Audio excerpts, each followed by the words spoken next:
This video is for section 4-4, factoring polynomials. We're going to make this part one of two videos since this section's kind of long.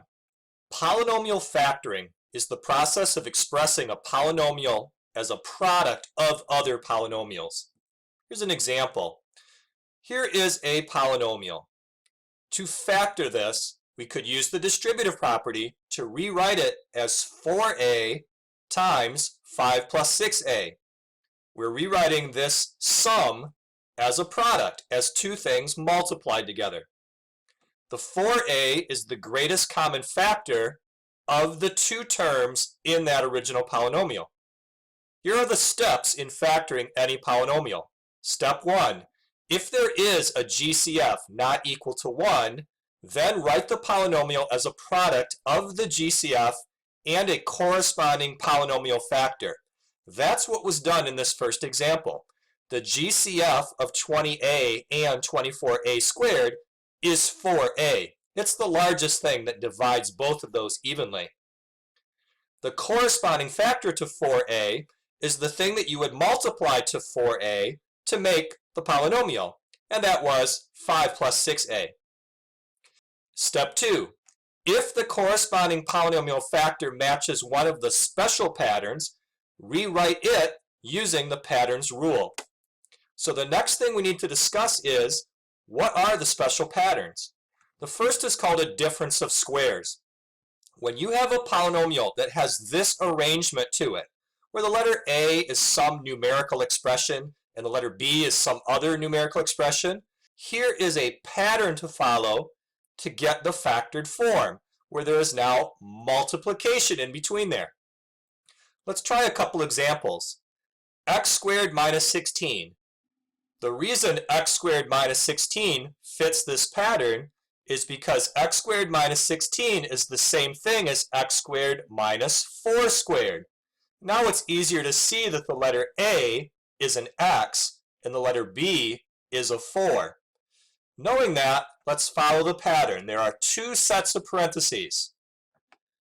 We put the value of a here and here, which in our problem is x and x. Then there's a plus sign and a minus sign. And we put our value of b here and here, which in our problem is 4 and 4. X squared minus 16 is equal to x plus 4 times x minus 4. Next example.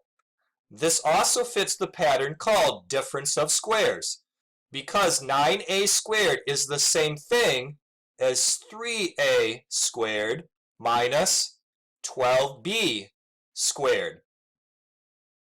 Now follow the pattern shown up here. There are two sets of parentheses. Write the 3a here and the 3a here, a plus sign and a minus sign, and then the 12b and the 12b. Next example. This also is a difference of squares. Let's follow our pattern.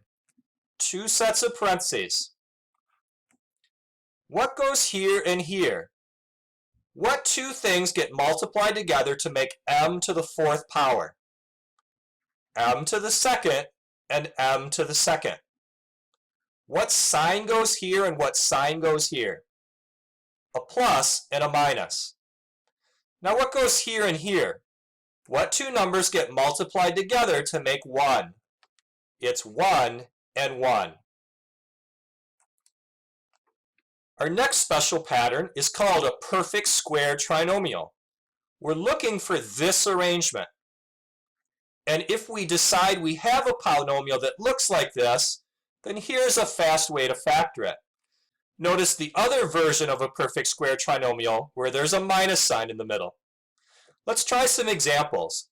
First, let's decide if this trinomial fits our pattern called perfect square trinomial. The value of a in our problem is an x. The value of b is a 3, because 3 squared would be the 9. Notice in the middle how this says 2 times ab. What is 2 times ab in our example? Multiplying together the x and the 3 makes 3x, and if you times that by 2, That is the 6x. So because this fits our pattern, we can follow this rule. There's one set of parentheses with squaring on the outside. When it says A, we're going to put an x. When it says B, we put a 3. And there's a plus sign in the middle.